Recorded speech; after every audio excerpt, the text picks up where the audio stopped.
Good afternoon, my beautiful viewers, and I hope you guys are having a fantastic weekend. Now, as I was saying in my last video, guys, that you remember that quake that hit over there in Russia, that's 7.4. Well, I did say that places like Alaska were actually going to see some certain situation that they're not looking forward to. Basically, what I was trying to say in the last video, that they were going to get some barrage of some seismic event. Now they are now watching the southern tip of Alaska, southern part of Anchorage. I just read the article, and they're basically put in the same timeline along with the timeline with the eruption of the Axel volcano, which is the volcano basically off the coast of Oregon. They're basically saying these two volcanoes are basically guys, what's happening is that these two volcanoes are basically going to erupt around the same period of time. I did say some seismic activity were coming, and oh boy, Alaska, my friends from Alaska, if you guys are watching my video, all right, there is a swarm of earthquake happening right now out there. Let me see here. Sorry, guys. I'm trying to find a landmark to kind of give you guys an idea where the quakes are going to be here. The Umnak Island, over there in Alaska. Umnak Island is basically extremely south of Anchorage. Now, I've never been to Alaska. Chances are, what I'm seeing here, I don't think that part of Alaska it have people living. Basically, I don't think anyone is living in that section of Alaska, on Umnak Island, Alaska. And if I'm wrong, I apologize. The reason why I'm saying it, guys, is because Umnak Island is a very, very small piece of land, but the quake that's happening around that area is tremendous, and they're pretty big. So basically, the authority, which is the experts over there in Alaska, who normally watch the seismic event that work alongside the USGS, have basically, I saw an article. They're basically watching that area very, very carefully, and they're basically calling for an eruption at basically the end of this year, which is the same time limit that I put the Axel to erupt. And the Axel, as I said before, it's along the cascaded subduction zone. They're having ground swells, guys, ground swells, and magma movement, and that part of the Pacific Ocean seafloor is cracking, so it's not good. And also Northern California, this is going to trickle over to Northern California. Same thing is happening to Northern California. Right next to San Diego, they had a 3.6. It's not that bad on the San Andreas fault line. San Andreas fault line got a 3.5 today, but yesterday was a little bit worse. What's happening right now is that the quakes, it was swarming over the Cascade subduction zone, also the San Andreas. Now it's going to Alaska, which I told you was coming. And now volcanic eruption is basically the next thing coming for Alaska. Indonesia got hit with a big quake. I told you this was coming. 5.3 hit Indonesia, southern part of Indonesia. Yep. Japan, seen some big ones too. Seismic activity. Myanmar, told you that area was going to get hit after that 7.4.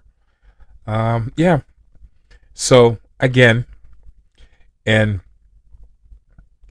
apart from Alaska, another area where I told you where it's gonna have some uptick again is the New Madrid fault line. Oklahoma City probably get hit with 4 different earthquakes in the past 24 hours. They weren't big, but you know, it's consistent. So the swarm of quake will still happening over there on the New Madrid fault line. So still brace for that. Tennessee also got hit. Wasn't that big. It was a 2.0.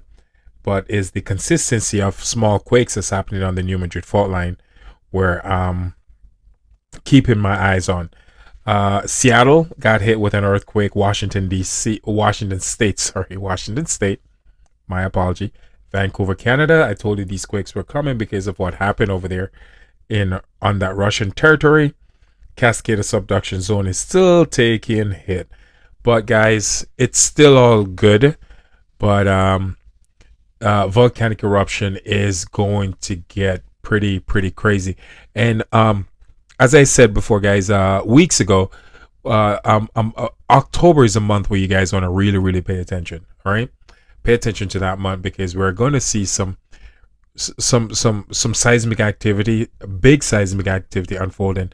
Pretty much not that different from the month of July. I'm not saying we're going to get hit with another 8.8, but we're going to encounter some big seismic activity. And not only seismic activity, folks, we're also going to see some movement of magma, also some volcanic eruptions. And I really believe that, you're going to also start to see more of the magma movement happening in Alaska in month of October, which you're going to see maybe smoke, more of the smoke coming out of the ground. You're also going to see more of the quakes happening off the coast of Oregon in that particular month. But right now, Alaska is where I see some pretty serious seismic activity happening right now in basically swarm. So if you're over there in Alaska watching my video, I'm just letting you guys know that it's you guys have an ongoing sequence of some big quakes. Also, along the west coast, the Cascade subduction zone, we're having some small quakes. It's not that bad, but still, it's happening. And again, for the New Madrid fault line, Oklahoma got hit with 4 earthquakes, man. That's not good.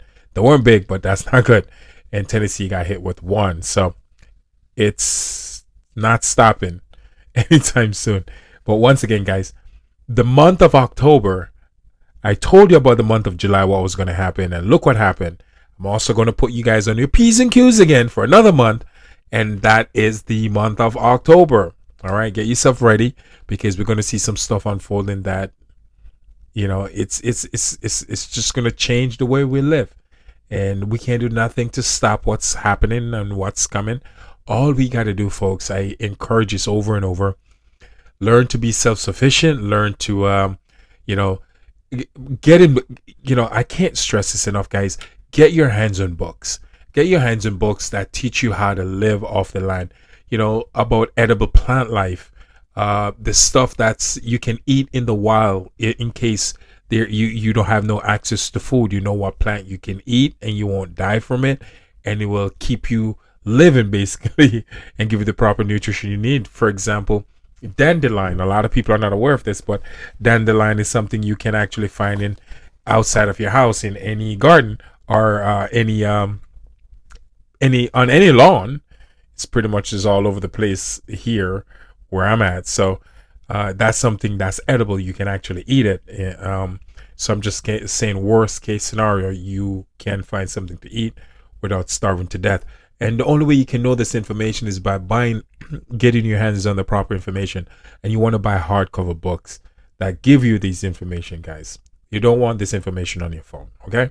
So thank you for always watching my video. Always keeping you guys in the loop with everything and what's going on. And again, I'm just here to keep you guys aware, and that is the only purpose for my video. I'm not here to spread any form of fear at all, because knowing is definitely half the battle. Ciao. Keep enjoying your weekend.